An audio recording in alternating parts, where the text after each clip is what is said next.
first thank you guys very much for coming and having an opportunity to hear about this idea of creativity and innovation in education. And obviously it's a topic that has multiple facets to it, and we're very pleased and honored to have Dr. Punya Mishra with us this morning and this evening to talk about this topic. He is a researcher and professor at Michigan State University, has done a lot of work both in the area of technology integration, study about creativity, and looking at the design of both learning systems and instructional experiences surrounding the idea of supporting creativity with students. Along with his research and his work, he's also a parent, and he has experienced the same things that many of us are going through with how do we best support our children, how do we best allow them to express themselves, both in an academic sense as well as what their own interests are as well. So in our district, as we look at things like student-owned learning, our wired framework, this fits right in line with what our philosophy is about how to support the whole child. And so we have the opportunity to talk about that this morning. He'll be able to speak to his experiences and some of the work he's been doing in this area. And then we'll have an opportunity for questions toward the end of the hour as well. So with that, it is my pleasure to introduce Dr. Punya Mishra to talk about creativity in education. Thank you all of you for coming. I know it's a weekday morning. I'm very pleased to have all of you here. Thanks also to Arlington High School District for inviting me. This is, I think, the second time I've come by, and it's always great to come and meet with. Last time I'd come and talk to the teachers. It's great to be here. So, a little bit about myself and my dream, which is actually to be on The Simpsons. So that's how it would look like if I were on The Simpsons. I am at Michigan State University, so go Spartans. Do a lot of things there in the area of research and teaching. But most of my focus for the last few years has been around this issue of technology and education. So looking at how kids can learn better with these tools. And so, as an academic, you get credibility by publishing a lot of stuff. So, your stacks of articles and journals and so on. And so I am a researcher at heart, and that's what I love to do. But today, I want to be something else that I think is really important for me. I want to talk to you guys as a parent. And I think need to give you a little bit of context about sort of my journey as I got to where I am today. So I'm originally from India, from this little spot there. I went to school pretty much in the Northeast, which is a very tribal area. That was where my middle and elementary and middle schooling happened. Ended up in New Delhi because my dad had a transferable job, so I keep moving around. Got my high school from there. Got an undergraduate degree in electrical engineering. At the end of, I think, 6 months of joining the program, I realized that I did not want to become an engineer. But in India, you cannot sort of switch programs and majors. So I finished the degree and ran away from it as fast as I could to get a degree in design. I wanted to make educational film.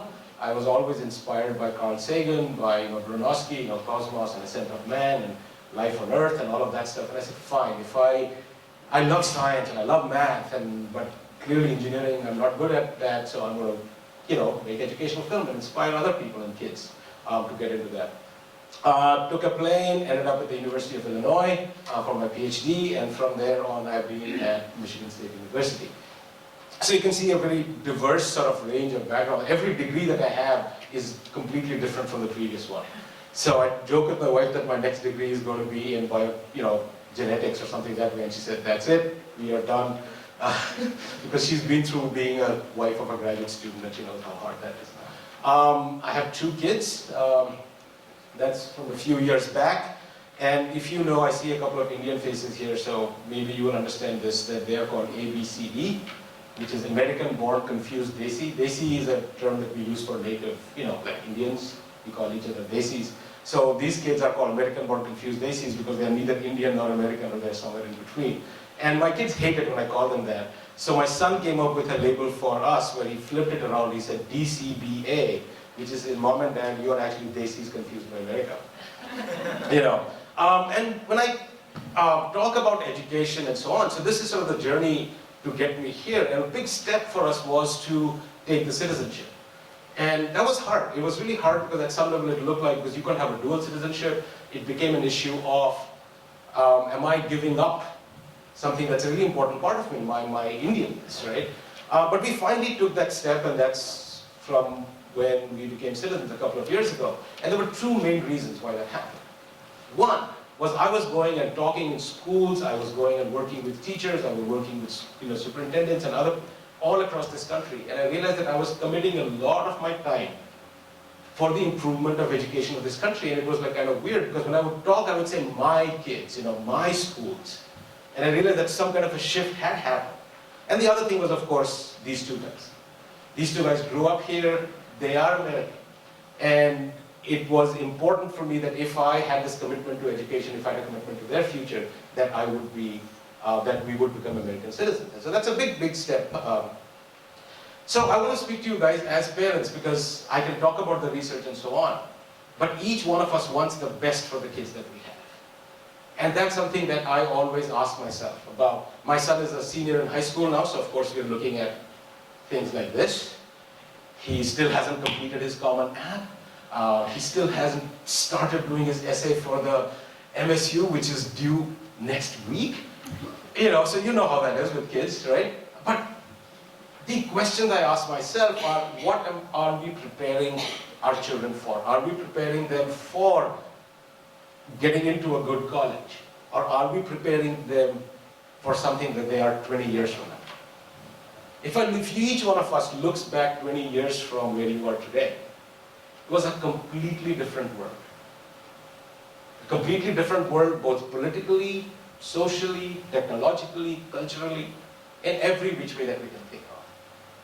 So, but what I think about is, it's not what my son is, what college he's going to end up in, or my daughter is going to end up in. It's going to be what kind of people they are 20 years from today. Which I can't predict, they can't predict, nobody can. So there are certain characteristics, I think, that become important for a world which is changing at such a rapid pace. And a world that's changing at such a rapid pace means that you have to be flexible on your feet. It means you have to be continuously learning. My dad, got his degree in political science, took a job, and he retired on that job. That's not the case for most of us today. In fact, I'm guessing that for many, many people, it's not going to be the case. Most of the top jobs that we have today didn't exist 10 years ago. I mean, there are people now whose job is maintaining your social media profile. I mean, I think about that. Imagine describing that to somebody like 10 years ago. Like, oh, this person's job is, or the reputation management online. I mean, what weird stuff is that? But you need to understand how these technologies work, how these media work, and so on and so forth. So I'm going to digress a little bit to talk about some of the research that we've been doing, because, after all, I'm a researcher. But I'll keep coming back to this issue of being a parent. But I think that's how we need to look at these things. So, we live in the 21st century, and so there's a lot of talk about 21st century learning and what that means. And you could go, as any good researcher would do, is go to Google and search, and come up with 23 million hits in 0.23 seconds. And people will often describe the youth of today as being so tech savvy and this, that, and the other. They would say, that teachers need to get more conversant with, these new technologies like blogs or wikis and what have you. So I was thinking about that, and I said, this is interesting. The takeaway that I get from this is that 21st century learning will depend on early 21st century technology. Because a century is a long time. And by saying that 21st century technology is going to depend on a cell phone, who knows what is coming 5 years down the road. That to me seems very limiting. So I did another Google search. I went back and I said, what would 20th century learning look like if we base it on technologies which were in the early part of the 20th century? Okay, so bear with me here. So I went back and said, what were the new technologies that came out between 1901 and 1912? And the one that I loved was the crayon. Right? Isn't that cool? And it's a great technology, right? I mean, we use it even today from, it's from 2 to 99. Anybody can use it. But to think that all of 20th century learning would be based on that, that's very limiting. There's a lot that happened in those 100 years. I mean, you went in 1903 from the Wright brothers flying a plane for what, 43 seconds, 50 seconds? By the 1950s, grandmothers were getting tucked in as they flew across the Atlantic. But that's crazy pace of change. And so we have to really try and understand what, clearly we cannot predict what the future is going to look like. That's a fool's game. What we can predict are the ways of thinking, the ways of living in the world that are going to be productive in a world which is changing this dramatically. So clearly 21st century learning has to go beyond sort of the newest, shiniest thing. And I think that that's something that when I talk to teachers, when I talk to school districts, I really want to emphasize. Because the newest, shiniest thing is often the one that gets the bond, that gets the money. But it always has to be beyond that. It has to be about what are the core values that we're getting at, what are the things that we're trying to teach, what kind of mindsets are we trying to develop in our kids. And it has to be a mindset that's open to the world, it has to be a mindset that's flexible, it has to be a mindset that engages with ideas, with things like that. So anyway, so what we did is, because we couldn't go and look at all 23 million hits, we collected a few of the frameworks, and Chris was a part of this work as well. And 3 big ideas sort of emerged out of that work. And I want to share with you quickly sort of the findings of that line of work. So the first big one for 21st century learning is what we call foundational knowledge. This is the stuff that we need to know. Okay? And a lot of people, when they talk about 21st century learning, focus on things like creativity and collaboration and so on. But creativity, collaboration, all those things depend on having certain foundational knowledge. So knowledge of math, knowledge of political science, knowledge of music, knowledge of those core knowledge areas are not going to go away. Knowledge of handling these tools, these devices, is increasingly becoming a critical part of what it means to be a literate citizen today.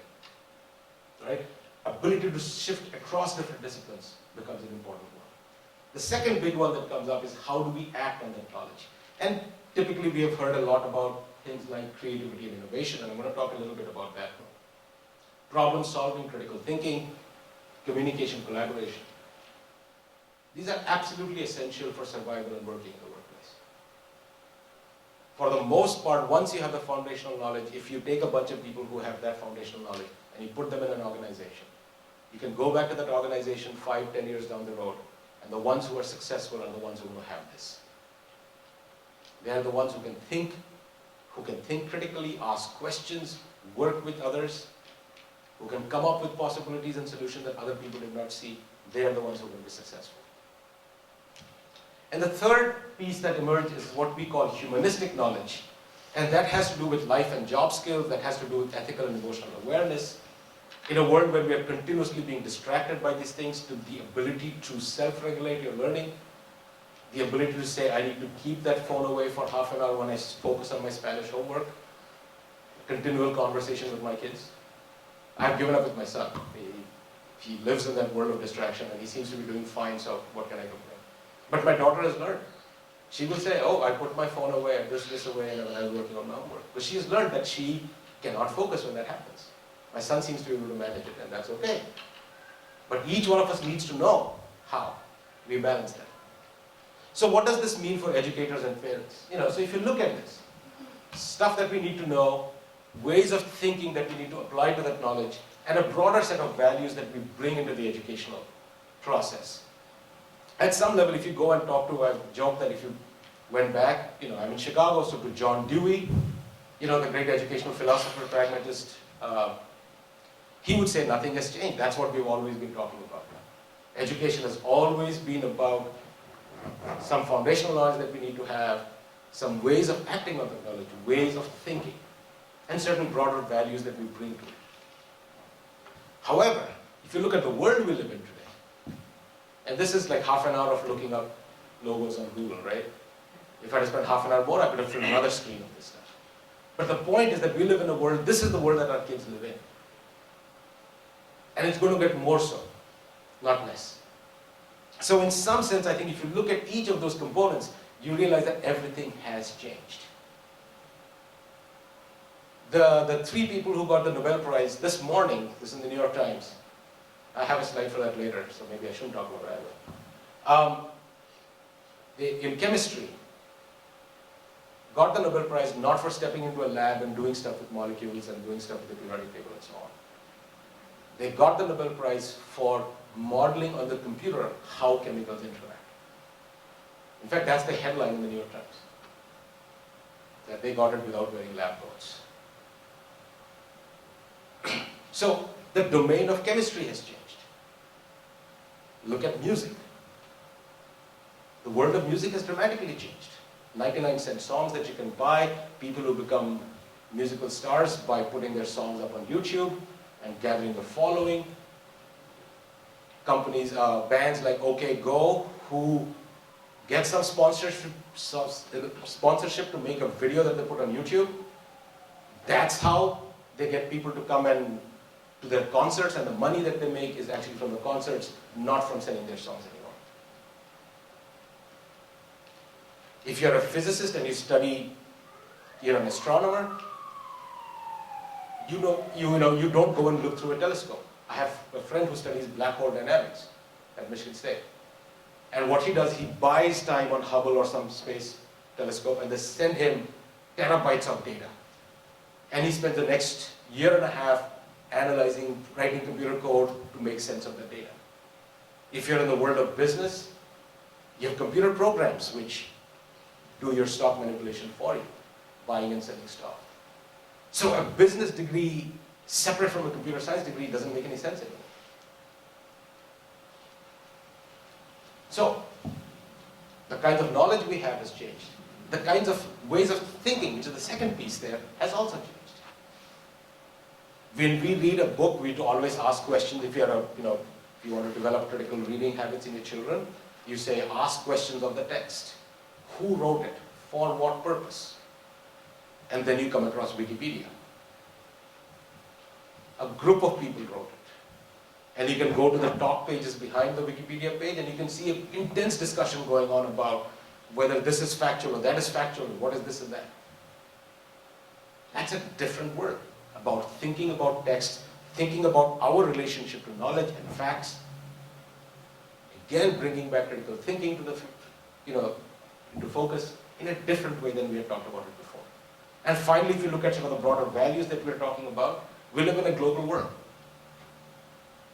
We live in a world where, with this financial crisis happening, everybody's panicking because if the US defaults, the whole world economy is going down the tank. That's a very different world from 150 years ago, where those connections were much less so. We live in a world where people work across time zones. People work, for a company that's a wholly owned subsidiary of a Japanese firm which is based in Brazil. And so when you have to try to find a time to get a meeting, it's 3 a.m. for somebody. Chris was in a class with me last year, where half the students were at Michigan State, other half of the students were spread out across the US, except one guy who was in the Netherlands. So when we would meet from 6 to 9, because that's the time we found that would work for everybody, the guy in the Netherlands, it was midnight for him. His class, his doctoral seminar went from midnight to 3 a.m. So we would hear him in the beginning of the class, and by the end of the class, we would hear snoring, right? But that's the world we live in. So in some ways, everything has changed. So I want to focus on one piece of the big picture, something that's been of great interest to me, is this piece on creativity and innovation. So if you look at this word creativity, did that flip or no? Yeah, I love making words like that which turn and do funny things. So those are called ambigrams. So you can see that. It reads the same both ways. Anyway, so creativity, so Newsweek, I think, gets periodically decides that it's going to do a cover story on creativity crisis in the US. So that's one. But there is also scientific evidence. There's this woman out in William and Mary, I'm blanking on her name right now, but she's been sort of longitudinally studying creativity in children in the United States. And this is one thing that she's finding, is that as time goes by, the creativity scores, and when they look at creativity, it's a sort of a narrow definition, it's an academic definition, it is in terms of what is known as divergent thinking. That can you come up with a multiple set of ideas about a given thing. So you'd be given a pen and say, okay, how many uses of the pen can you come up with? Everything from scratching your back to writing with it to throwing it at somebody, right?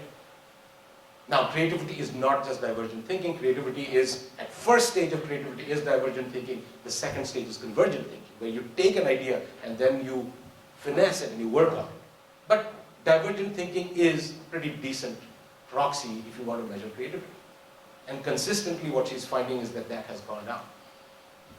And which is really, really sad, because I think one of the biggest things for the US has always been this emphasis on creativity, on innovation, on individuality.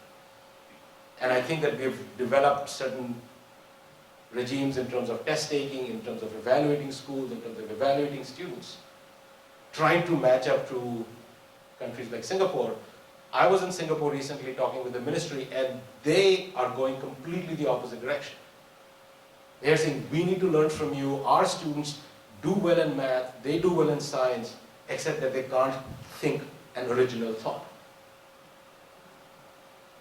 And so I think that's a really tragic thing that we're seeing.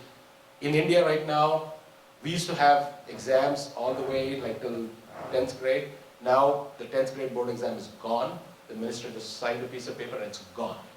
And guess where the biggest resistance is coming from? It's coming from the parents.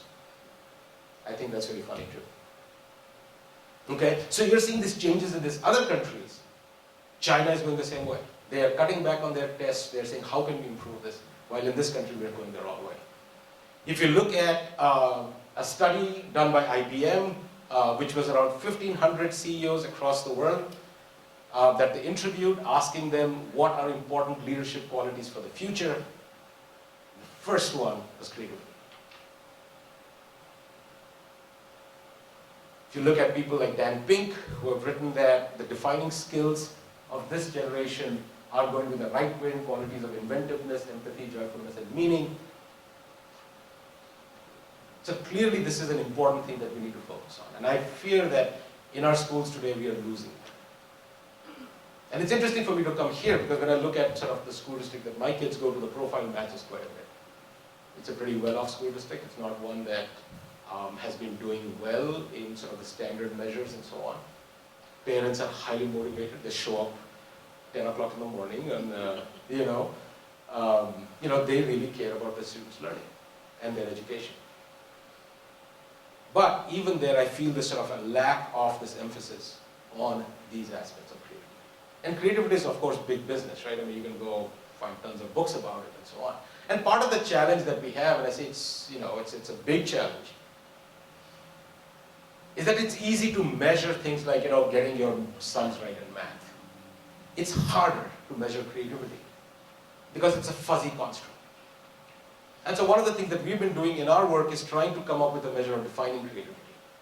But before I get into our definition, I like sharing silly stuff, so here's one.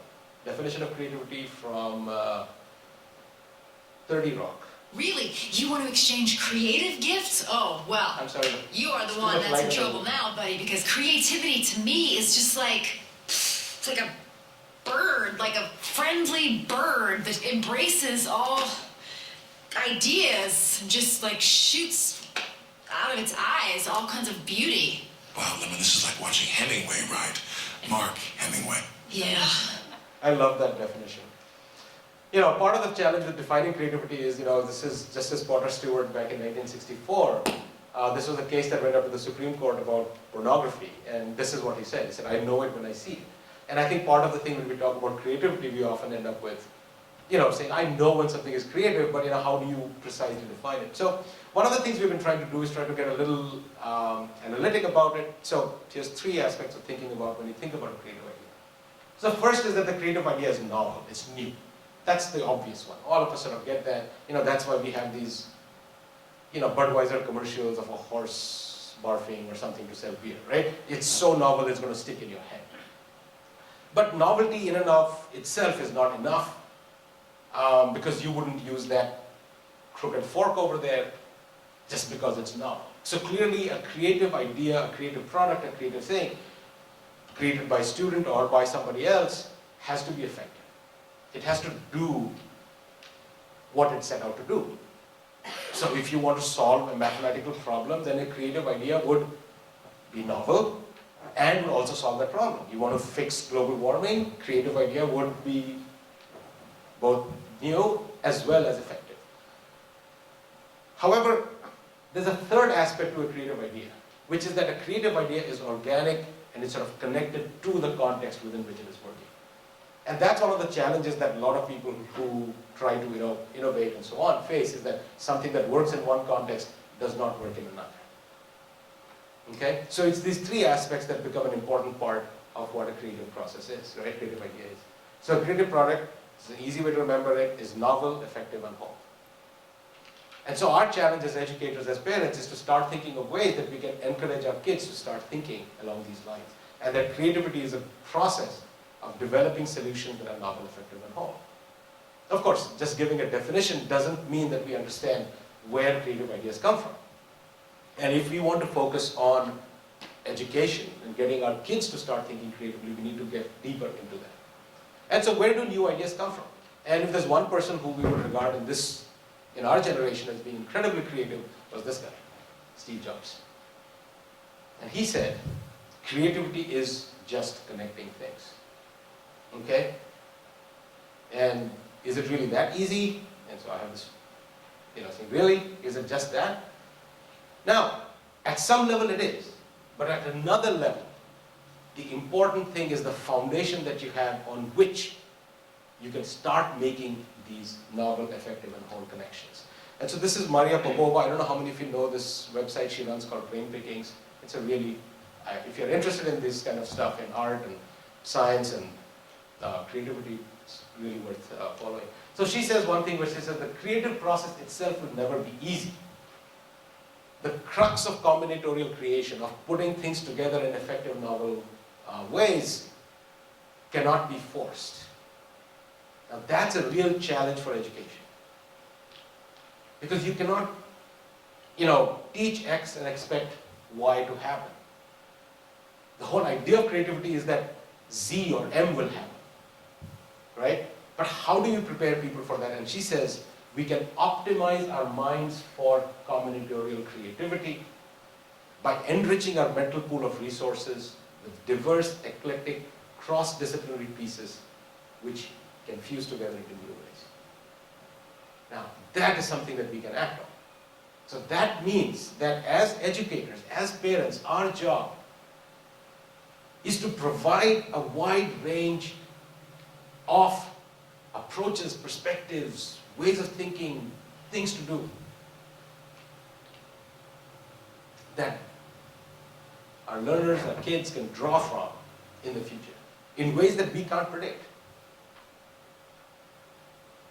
So the paradox here, of course, right, if you're a teacher, if you're a school administrator, is how do you balance this between having to learn algebra, having to learn, AP Gov, with this cross-disciplinary approach? That's, I think, the biggest challenge. And if you look at sort of people who have talked about it, you typically have two views, and I'm going to make fun of two of my friends here, so it's okay because they're my friends, I can do that. So on the left is Bill Schmidt. He's a professor at Michigan State. He leads the, these studies which are done comparing, Finland to Switzerland to Australia to America, the third international math science studies. He's the guy who does that. And he is passionate. I mean, in fact, he was just in Washington, D.C., I think last week, even with the government shutdown, I guess. I don't know, the week before that, I guess. But talking to legislators, he goes to the Michigan State legislator and argues for more math, more algebra, more this, more that, more rigor. And then on the other side, you have another close friend of mine, Young Zhao, who used to be at Michigan State, now is at Oregon, who says that, oh, no, we need to focus on creativity and collaboration. His latest book is about how every child should be an entrepreneur. And they, sort of keep squabbling with each other, which is great, which is fun. I mean, because they're both very passionate, they care deeply about what they're arguing. And my feeling has always been that this is a false dichotomy. I think algebra is incredibly important. But that doesn't mean that we have to teach algebra or think about algebra the same way that we've been thinking about it all along. And so disciplinary knowledge is incredibly important. So anybody who tells you that in the future, you don't need the math, you don't need the science, you don't need the music, you don't need the art, they are wrong. People will still be designing chips, people will be designing holographic representations or whatever. You need math. You want to be a game designer? You need to know programming. However, you want to be a good game designer? you better have some classes in drama and theater. Because those are the people who truly know how to create an experience. You need to have classes in psychology. You need about the visual perception, the psychology of perception. Because you are creating a visual environment. That's the kind of jobs of the future that are going to be very powerful, going to pay well and be great. And you will enjoy doing it, but it cannot come from within one discipline. But that doesn't mean that disciplinary knowledge is not important. And so this was a book from 1948, I think, which talks about this idea of the rock of, without the rock of knowledge, genius has no foundation. So one piece that I really want to emphasize is that knowledge of the disciplines is going to be important, is important today, was important before, will be important in the future. But we have to start looking across these different kinds of knowledge. So success depends on sufficient knowledge of the special subject and a variety of extraneous knowledge to produce new and original combinations of ideas. That's how we need to start thinking about schooling. So this is Judy Andrews saying that some people regard discipline as a chore. For me, it's a kind of order. Because disciplines give us a structure from within which we can break out. And there is Einstein saying that Dostoevsky gave me more than any other thinker, more than Gauss. Where he's speaking to the imagination. And I have lots of examples of this. But this is where my work is going right now. And so what we call this is, we sort of half joking, we call it indisciplined learning. That learning has to be within a discipline, absolutely.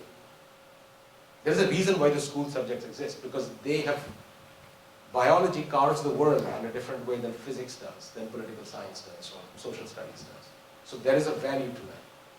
But again, there has to be some indiscipline, some way of connecting across them, if these have to make sense.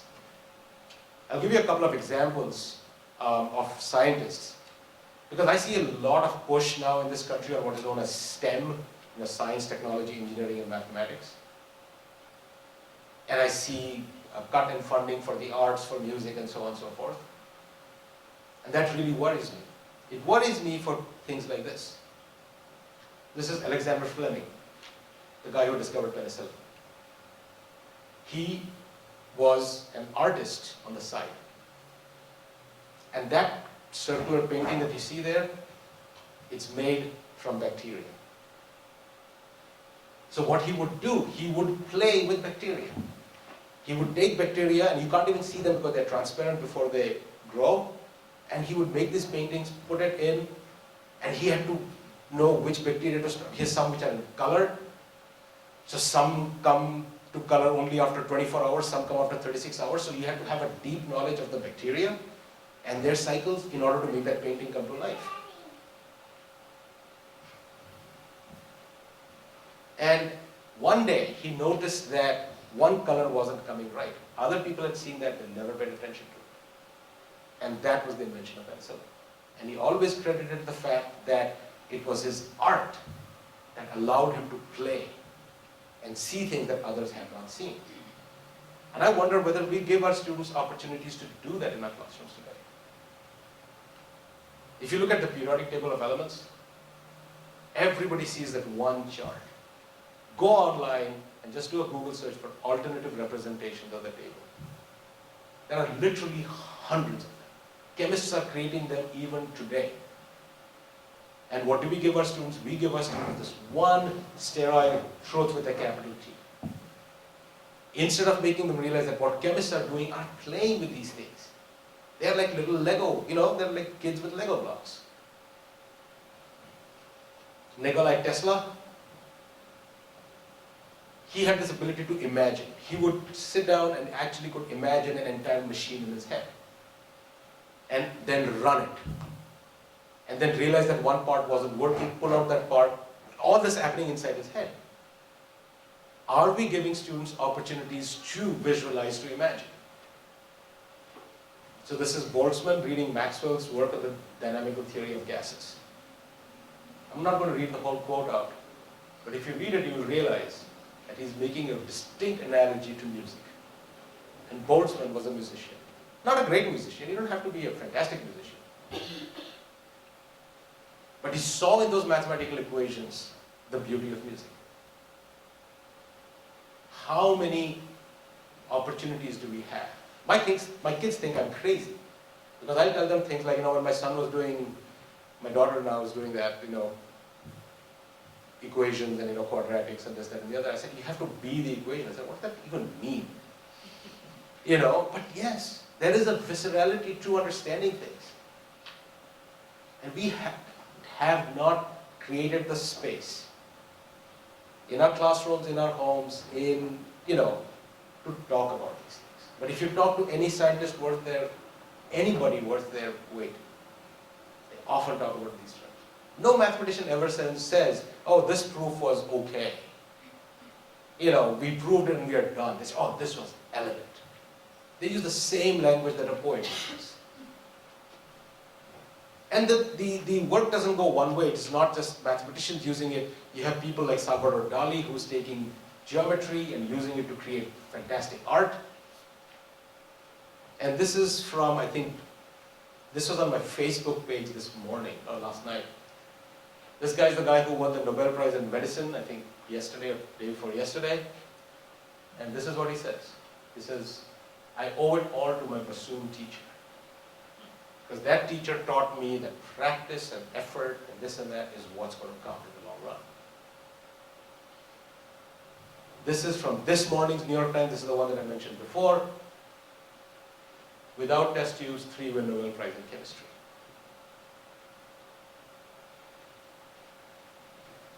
So it's this way of thinking across disciplines that's going to be incredibly important.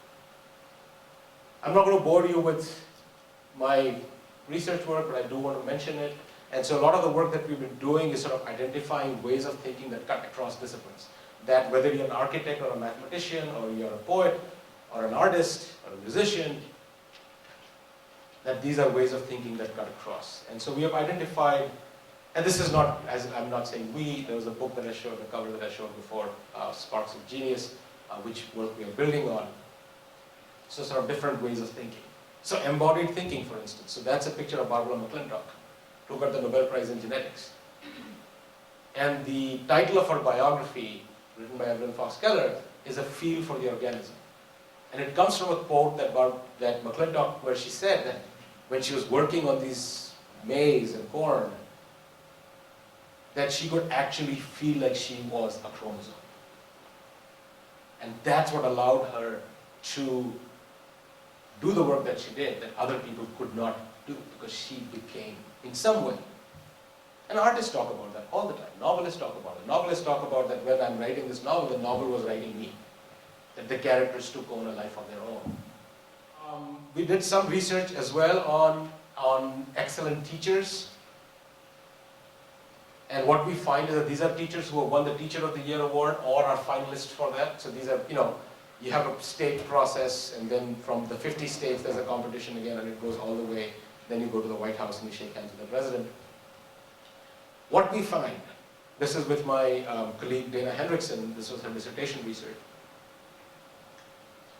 Each and every one of these excellent teachers had a range of interests outside of the professional.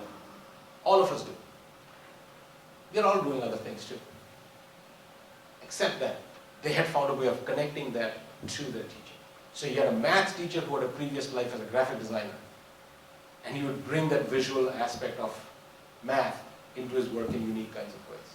Not only did it make them unique in the eyes of their students, because he was one teacher who was doing something different, but it also gave students a different angle, a different lens to look at mathematics or whatever it is that they were teaching. And one of these teachers, this is a great quote, this in fact ended up being the title of Dana's dissertation, which is, "We teach who we are." And I think the same argument works for politics and business and science and whatever field of activity you want to be in. So, such teachers are rare. And like I said, my kids go to a school which is really, it's a really good school. But I never see them having these opportunities to do some of this stuff that I would like them to do. So we do projects at home. And so one of the things every year, we've been doing this for the last 5-6 years now, is that we make a New Year's video card. And if you go on Vimeo and look me up, you'll find from I think 2005 onwards or something like that. And I want to show you the latest one, not because actually I do want to make a point. That the amount of effort that goes into making a video like that, because you have to understand editing and filmmaking and this and that, to understand the dynamics of, flow and balance. But this one has a visual illusion built into it, so we had to go in and do a lot of research, take multiple printouts, and look at it from the camera, then go back and say, oh, change the angle a little bit. So there's math, there's geometry, there's all this stuff going on.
It's almost a month of discussion, argument, this, that, and the other. Because we have to go on YouTube, and we have to look up videos, and we have to steal ideas, because creativity is all about stealing ideas. And then we go print out, and finding blocks, that was the hardest thing. You'd think that would be the easiest thing. We must have gone to like 10 stores. Hobby Lobby didn't have this. Then finally in Target, in the $1 section, there it was. Right? But that's a part of doing something together. There's a collaboration to it, there is an engagement, a product that you can share with the world. Those are the kinds of things we need to start looking at. Were we doing a fun project? Were we doing science? Were we doing video? I think we were doing all of the above. And think of some of the things that happened there. It was collaboration. The whole idea of my hand coming and putting in, that came from my son. In fact, the entire script for this came from them, how this would play out. And that's been interesting to watch. Over 5 years, their progression as thinking about how one can make a video. You think that down the road, doesn't influence how they think about writing? I think it does. That when their teacher tells them that your essay needs to have coherence, it has to have flow, it has to have a beginning, middle, and end. I hope. That's all we can do as educators and parents, is that we give the best experiences we can, and we hope that they will make those connections 5 years down the road, 10 years down the road. But if we don't give them those diverse foundations, if we don't give them those diverse experiences and abilities to connect between them, we are leaving it completely up to them to be able to make that. And sometimes people do. But then I don't think we're giving them the right foundation that we need to give them. So I started with this quote that creativity is not a talent, it's a way of operating. And it's a way of looking at the world, of doing this, of finding this balance between these different things. Because, as Pastor said, chance favors a prepared mind. I think as educators, as parents, what we're trying to do is creating that prepared mind. A mind prepared for combinatorial creativity.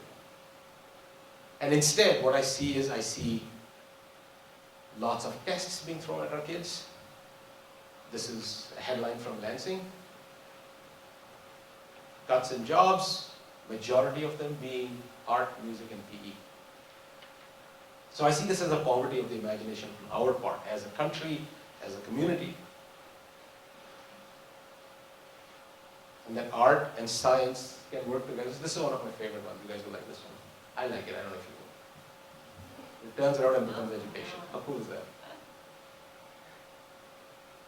And I think, I've been following the story of this young girl from Pakistan, Malala Yousafzai. She was on the Daily Show, I think yesterday or day before yesterday. If you haven't seen that, you have to see it. And she had a wonderful interview with the BBC, and I grabbed a little snippet of that. And for this little girl to risk her life for education. One of the things she says on Jon Stewart's show is that when you have something and it's there, you don't value it. It's when you don't have it that you realize how important it is. And here she's talking about, I took this clip where she's talking about, what we'll hear next, about her adjusting to, because she's now in Britain, and adjusting to school in Britain. Let's hear this. I was feeling a little bit embarrassed and worried because I didn't know how to adjust myself in this new system. The school was quite different as compared to school in Pakistan. Here I heard that drama is also taught. They also teach us music and art and also PE. This was something different for me because we don't learn it in Pakistan. And as well as the students are given opportunity to speak, and here they don't punish students with a stick and they don't hit them with a slap, so it was something new. So think about the first things that she said. Art, drama, music, PE. And the fact that kids are allowed to speak. And I fear that a lot of the movement that we see in education right now in this country has been pushing away from those things. And trust me, I value science and technology and mathematics a lot. I mean, I hated my 4 years of engineering, but that was more because of the way it was taught. I did not leave science. I went in to become a science educator. But I also know this, that if we have to create the scientists of tomorrow, the businessmen of tomorrow, the leaders of tomorrow, they have to come from a wider range of experiences than just giving them a bunch of tests and having them create these exams. And here is the crux of the thing, is that this school district where you are today, if you don't do it, who will? And I'm very pleased to, because I know Chris and I know Dale and just had a chance to meet Sarah, I know that there is a lot of push in this district for trying new things. And there is always a risk in trying new things. But if you don't try, you're not going to get any. And so I really appreciate the chance to come and talk with all of you. I'm open to take a few questions. I went a little longer than I wanted to, but that's my contact information. Please feel free to. I love getting email from people. I really do mean that. Just mention where we had, where you met me or something that way, and I will respond back. Really appreciate your comments, and I'm interested to know if you've ever seen in the United States the kind of educational experience that you think encompasses what you've described as an optimum creative environment. I'm not necessarily an expert on that, so I wouldn't, but I must make one quick comment there. I think there are isolated examples of those here and there. I mean, in fact, one of the slides, that I talked where it gave the headline of children, like US creativity going down. The article was written by a faculty member, I think he's in Massachusetts, but he runs a school also. He's involved in a school. I think they do some very creative things. But see, there are some people who say that we need to completely change the system of schooling and this and that. I really am not one of them. I think that it really is not about uprooting schools completely or everything should become project-based learning. Everything should be discovery learning. No, I don't think those things work. I don't think there's enough research. In fact, I think there's a lot of research to show that if you take kids and you give them just a sort of open-ended environment to play, that they will learn math. I don't think that works. I think that's a myth. So you have, I don't know how many of you know of this guy called Subhata Mitra, who had this hole-in-the-wall project in India where he said you just put a computer in a hole and kids will learn by themselves. That's nonsense, frankly. So teachers are important for a reason. Schools are important for a reason. Because there has to be that space where you can engage with ideas, where that knowledgeable other is helping you. I mean, learning the meaning of synecdoche and how it plays out in poetry is not trivial. Nor is learning, that the derivative of a function is the tangent to the curve or whatever, right? The slope.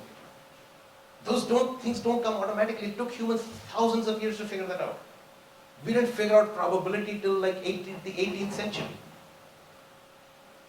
So those are hard things. So clearly society needs to create a space, and that's what schools are. Needs to create a space where we engage with these ideas.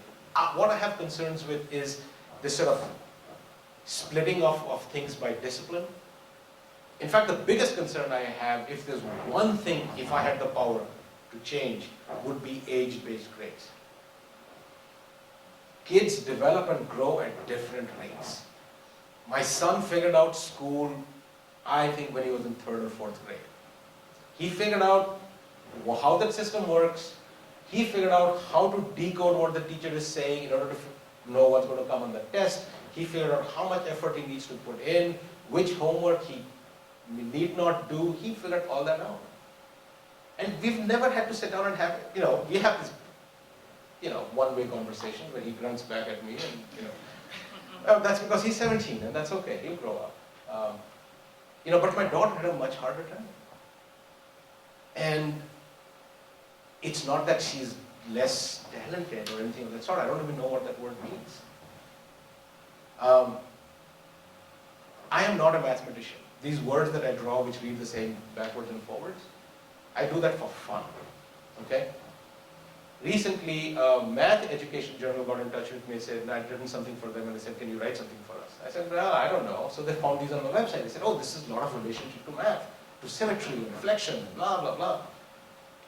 So I said, okay, if you want me to write for you, I can do it, but I'm not a math guy. And so I contacted a friend of mine who has a PhD in math, and I said, how about we do this together? And I have learned a heck of a lot of math in the last 3 months. I never knew I had a talent for that. I mean, it was not something that I was passionate about or something. And here I am now writing for math educators for something that they can do in their classrooms. So I think we have to, maybe I needed 48 years to get to that point, right? And if I took 48 years, how can I blame a 14-year-old for not getting a proof in geometry? So if there's one thing I would change, is that I would put people in different age groups depending on, because you want, if you think about any kind of a group that where we learn from, there are people of different skills and so on, and we don't lock them in by age. I think that to me is the single biggest problem with schools that I see.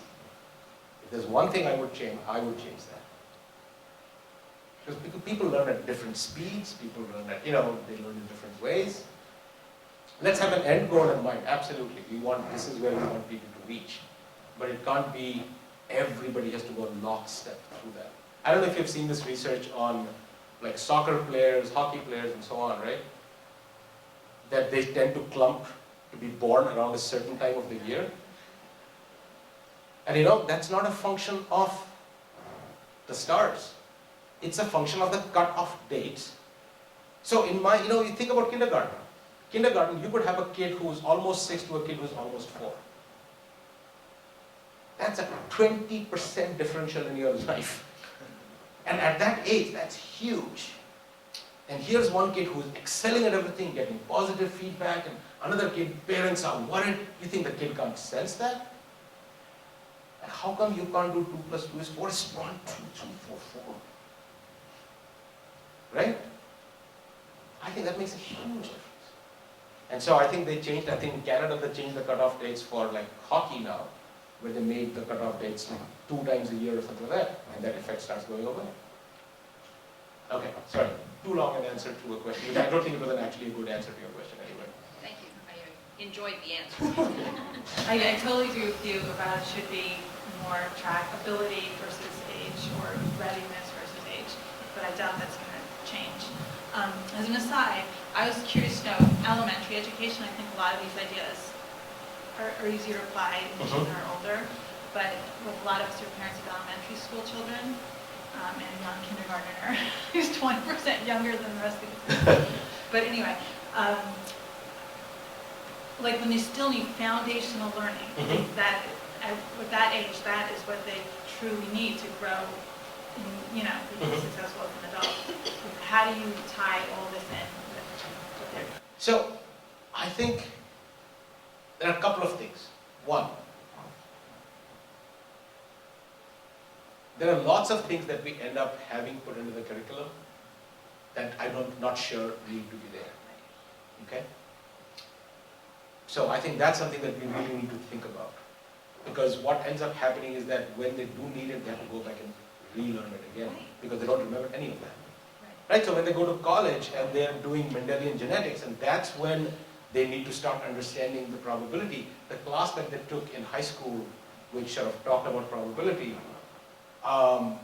doesn't really, they don't remember that. They have to relearn that again. So we need to think harder about what are sort of these foundational things that we are teaching them. I think we are covering a lot without necessarily giving depth.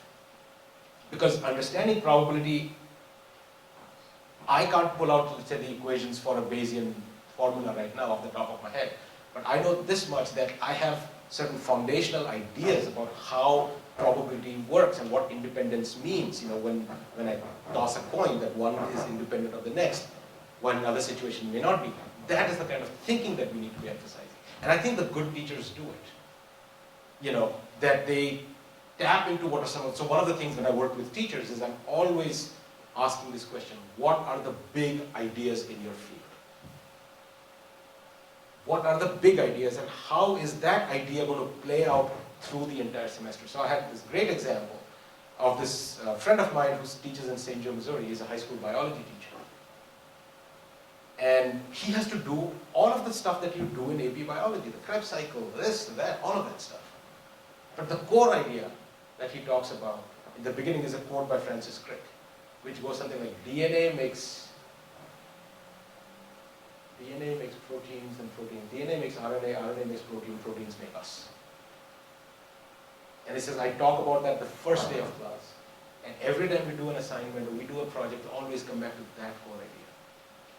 And so I think that's the way to start thinking about, is what are sort of the foundational ideas of the field? Because then facts can fit into those ideas. Because the facts sort of drop away at some point. And I think what we have done is also an overemphasis on facts. So the first part of the answer is we need to rethink what are the core ideas. I think we're covering too much. Second, I think we need to find opportunities for teachers to be able to work with each other. And again, that's something that schools have to start looking at, is that how can you get a maths teacher to work with an art teacher? Not saying that has to happen through the entire year for the entire, no. There have to be a week or two where some things like that can happen. I know some schools have like a week or 10 days, sort of a 2-week period, which is supposed to be, kids can go and choose to which groups they want to go to, groups of teachers work together on projects. Again, as a way of showing them that there is this connection. I mean, my daughter, when in her physics class, somewhere an algebraic equation came up. And there was this moment of aha for her. It's like, oh, so the stuff we do in math does apply to something else. Now that to me is a indictment of our system. That she was never given this opportunity to think about that algebra as applying to anything in the world.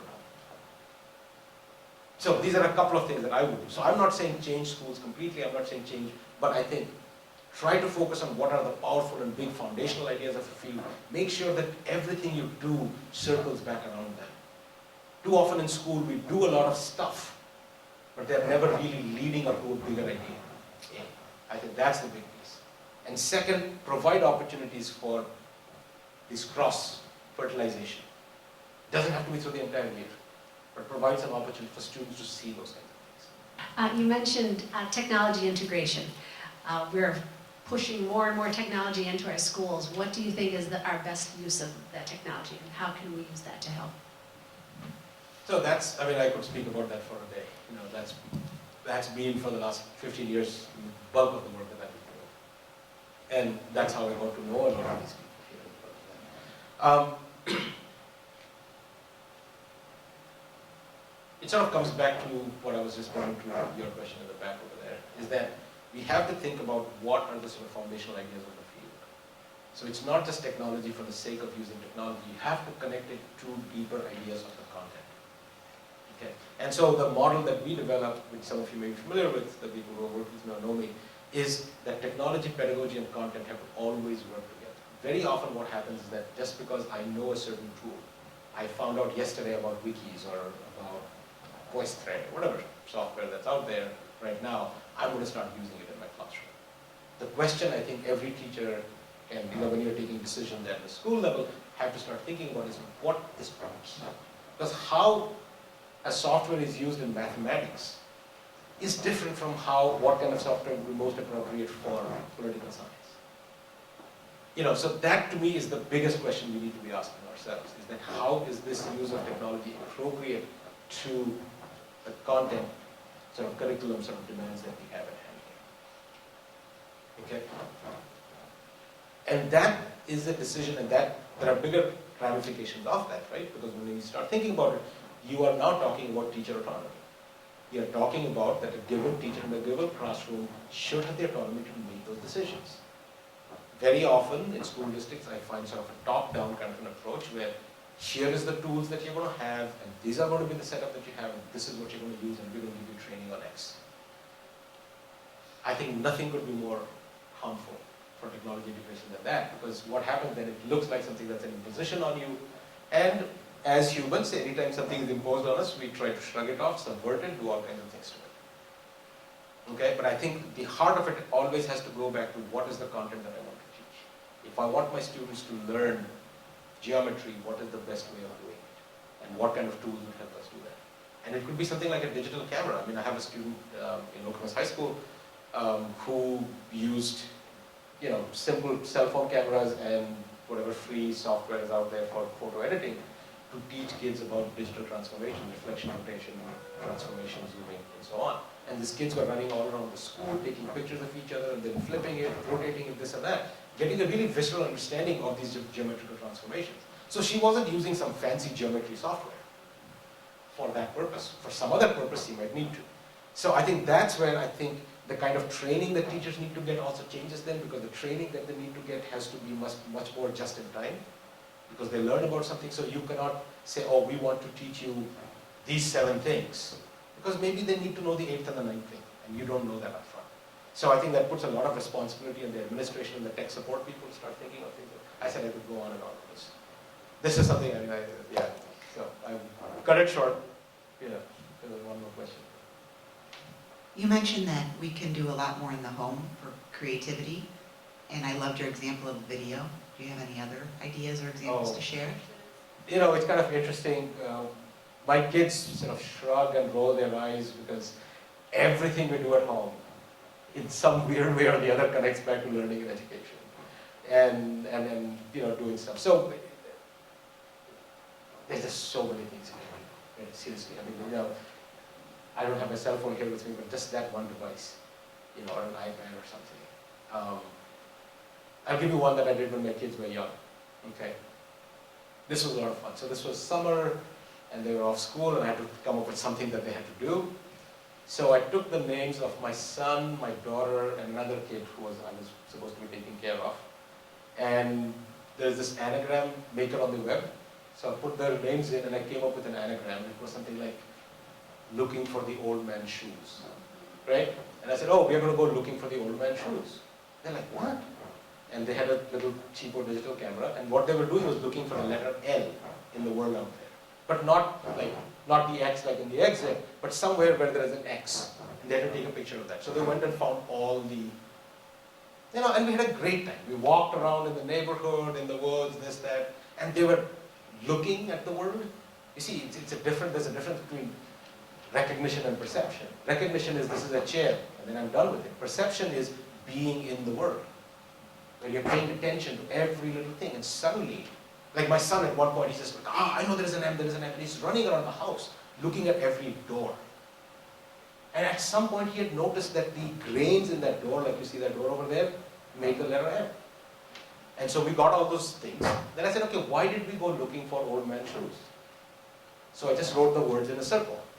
They're looking at this, and the third kid was there, my name's in here. I'm like, oh, really? Do you think the other guy's name is there? And suddenly they find that their names are in there. And so we took those pictures, put them in a row. I went to Kinko's, printed them out, and we have them still framed up, their names written out of objects in the world around us. Wonderful 3-hour thing to do with the kids, without making the big point about learning to see the world differently, or this and that. There's a lot more to it. And there's really, I can't, I'm sure if you think you'll come up with 50 other things you can do. I recommend this to actually everybody. This is an assignment I've done with kids, I've done with teachers. Give them cameras and say, go out and look for these words, look for letters in the world around you. I spent an entire summer doing that, just looking for letters in cracks in the pavement. So if you go to my Flickr site, it's called Alphabet on Crack. But the thing is, that's what I say, is that, if you have to have a creative mindset, that's why that John Cleese quote right at the beginning. It's a way of operating. So it's a way of operating that as a school district, are we operating that way? As a family, are we operating that way? As an individual, am I operating that way? So always, then you'll find that it becomes automatic. It's not something that you're saying, oh, I've got to be creative. No, there's no way. There's never going to happen that way. So there's tons of stuff you can do. But she's just the right age. Again, we appreciate your time this morning. And again, these are the opportunities that really bring us together as a community of learners and parents, and so your time is very much